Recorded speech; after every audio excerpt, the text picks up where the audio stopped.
ఓహో ఏమి ద్వంద్వాతీతుడవరా మహానుభావ, ఇది బ్రహ్మజ్ఞానం అంటే. కాబట్టి నిన్ను చూసి నేను మురిసిపోతున్నాను, నీకేదైనా వరం ఇస్తాను పుచ్చుకో అన్నాడు. ఆయన అన్నారు, వరం ఇస్తావా? మళ్ళీ ఇదో మోహం, వరం ఇవ్వడం శాపం ఇవ్వడం ఏమిటి ద్వంద్వాలు, నాకేం అక్కర్లేదు, నీకేమైనా కావాలా నేను ఇస్తానన్నాడు. అంటే పరమశివుడు అన్నాడు, ఈ మాట నీతో అనిపించడం కోసమే ఇంతసేపు నిల్చున్నాను, నీలాంటి కొడుకు కావాలి, నువ్వు నాకు కొడుకు అవుతావా అన్నారు.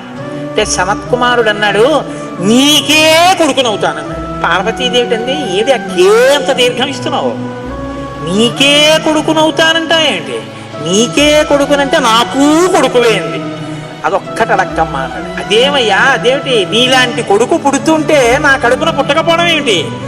అమ్మా ఎంత పార్వతీదేవివైనా తల్లి, నేను ఒక కడుపున పుట్టడం అంటే అమ్మా తల కింద పెట్టి కాళ్ళు పైకి పెట్టి 9 నెలలు అమ్మ కడుపులో పడుకుని యోని ద్వారంలోంచి బయటికి రాలేనమ్మా, శివకుమారుడిగా పుడతాను, నీకు కుమారుణ్ణే తప్ప అమ్మ నీ కడుపున మాత్రం పుట్టను. అంటే ఆవిడ చిన్న బుచ్చు, అయ్యయ్యో నేను కూడా కలిసి అడగకపోవడం వల్ల వచ్చింది, కానీ నా కోరిక నువ్వు ఇంకొకలా తీర్చాలంది ఆవిడ. ఎలా తీర్చాలమ్మా అని అడిగాడు. నువ్వు నా కడుపున పుట్టకపోయినా ఆఖరణ పుట్టేటప్పుడు మాత్రం ఆ శరవణ తటాకం దగ్గర నుంచి పుట్టాలి, నీ మంత్రం కూడా ఆ తటాకం నా పేరు మీదే ఉండాలి. అందుకే ఆయన మంత్రం శరవణ భవ సుబ్రహ్మణ్యుడు. అంటే ఆయన అన్నాడమ్మా తప్పకుండా, అలా నేను పరమశివుని యొక్క తేజస్సు చేత నీ తటాకంలోంచి పుడతాను,